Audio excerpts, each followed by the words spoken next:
Hey guys, welcome back to my channel. As you know, it's now December and we are in the middle of the Reindeer Readathon. Got the TBRs behind me. But today I'll be doing my November wrap-up where I'll be telling you guys about the books that I read in November.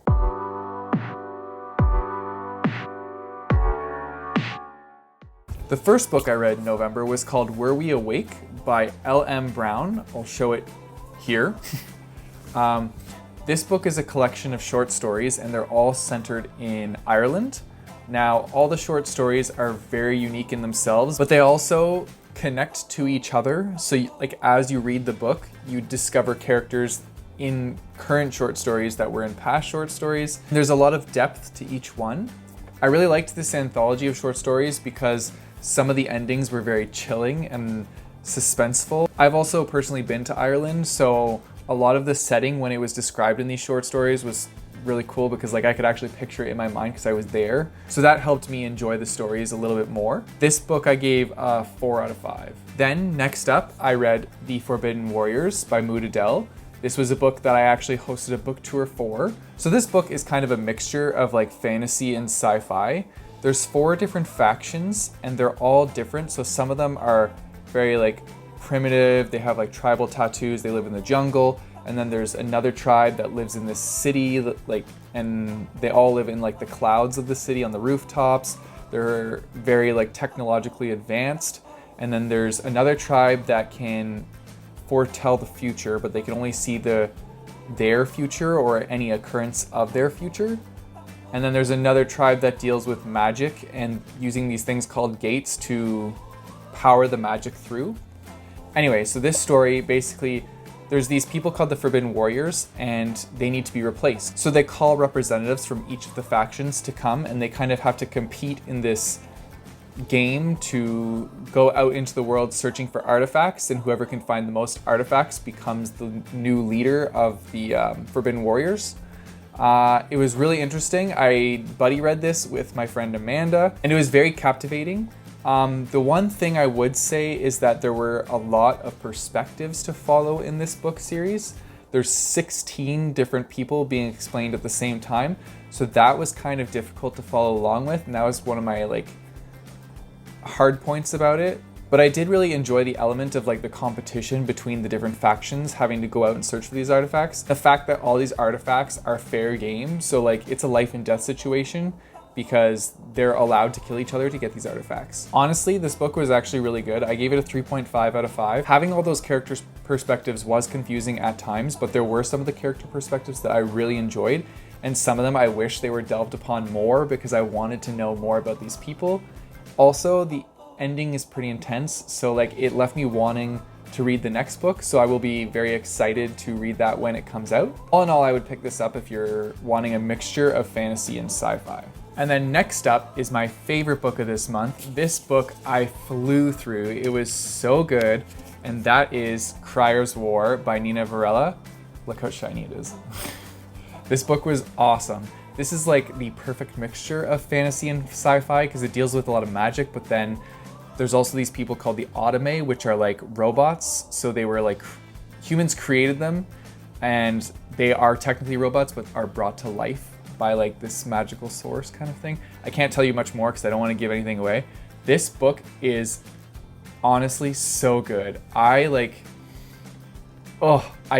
couldn't stop reading it, and when I was not reading it, all I wanted to do was pick it up and read it some more. There were a lot of relationships that were built in this story, one of them being between the 2 main characters. All the relationships are super believable, and you feel for both characters as they tell their perspectives of the story. I find with these type of books that they can be sometimes info dumpy, but this book was very like, it would give you bits of info while it's progressing along with the story in like a very fluid way. And I thought that it worked out really well. There was world building, but at the same time, you're having a very intense story happening while you're learning about this world. And it was so fantastic. Like I really don't have anything bad to say about this book. This was my 5 out of 5 for this month. And it was like phenomenal. I believe this is the start of a series. I'm not sure if it's a duology or a trilogy, but there are going to be more books coming out. which I am already super pumped for and can't wait to find out what happens next in this series. There's also a lot of emotional angst in this book, which kind of gave me Twilight vibes, but I don't know if that's a selling point for it. I'm just saying that is present in this book. Then I read Runaway by Sabine Wilder. This is actually an author that I know. She actually also works for the company I work for, and I found out that she was an author, so naturally I was like, well, I want to review your book. So yeah, she gave me a copy of her book. This book is about a girl named Susan who discovers that she is a werewolf, and she is kind of dealing with that, and her best friend is helping her deal with that, but then her best friend gets caught up in a situation that is very dangerous for her, and Susan has to figure out how to help save her best friend. I gave this book a 3 out of 5. It was very good. I just found that it got a little jumpy at parts, which is not bad. It's just, I believe that there could have been more added into the book, because it was only 200 pages, exactly, and I feel like there could have been a little bit more added to it to continue with the story and kind of pad it a little bit more with some descriptions and things like that, if that makes sense.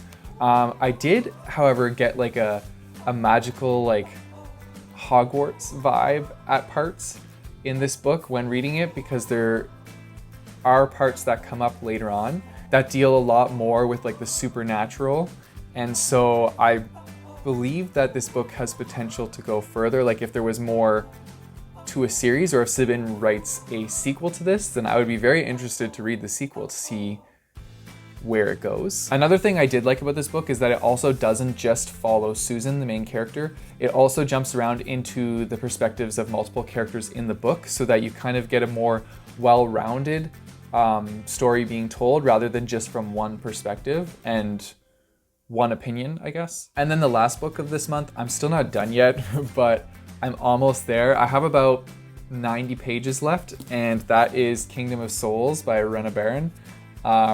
So far, I'm really enjoying this book. It took me a while to get into. I found that this one was very info-dumpy at the beginning, but that's because this is a heavily influenced fantasy series, and Marcus has told me that a lot of fantasy series, when they're starting out, they kind of have that info dump to get you situated in the world and get you grounded with all the magic system and the rules and stuff like that. So I can understand the info dumpiness, but I will say it did take me a while to get into. That being said, now where I'm at, I would probably rate this at a 4 out of 5 right now, because it definitely picked up and a lot of things are happening that I'm really intensely enjoying and wanting to know what happens next. This book follows a girl named Ara. She is a witch doctor born into a family of witch doctors. However, Ara is the only one in her family that has no magic whatsoever, and so she finds a way to get magic, but in order to get this magic, she needs to exchange years of her life to use the magic. Her family has warned her very much about doing this, so she's avoided using this sort of magic because she doesn't want to lose years of her life. However, children start to go missing around the village that she lives in, and Ara is desperate to find out what is happening to the children. Something she discovers in her search for these vanished children is that the Demon King is stirring and is potentially going to rise soon. She thinks that the two may be connected, and so she has to decide whether she wants to sell years of her life to get magic to stop something that could be really bad. Yeah, so I got about 100 pages left. Right now it's a 4 out of 5. Probably going to be a 4 out of 5 still at the end, but potentially could be a 4.5 out of 5, depending on the ending. So we'll see. Those are all the books I read in November. Now it's December, and I have a lot of books to go through this month. Hopefully I get through a lot of them, because then I would be gaining points for my team for the Reindeer Readathon. So I'm going to be reading a lot this month and doing my best to get through as many books as possible. The signups are closed for the Reindeer Readathon, but if you still want to participate, then by all means participate and tag the Reindeer Readathon Twitter page in your TBR pictures and your TBR videos. We'd be glad to share those. We just can't add any more people to the teams, because then it would be an unequal team number per team, and that would be an unfair advantage. But by all means, join in for fun, share those TBR pictures, share those videos. We will share them too. And I just want to see everybody participating. I think it's so awesome how many are participating right now, and it's super exciting to see all these things about the Reindeer Readathon. I Googled it today and saw a whole bunch of TBR videos listed for the Reindeer Readathon, and it was just like, it was such a cool feeling. That's it for my video, guys. You know the drill. Don't forget to like and subscribe, and until next time, keep on reading.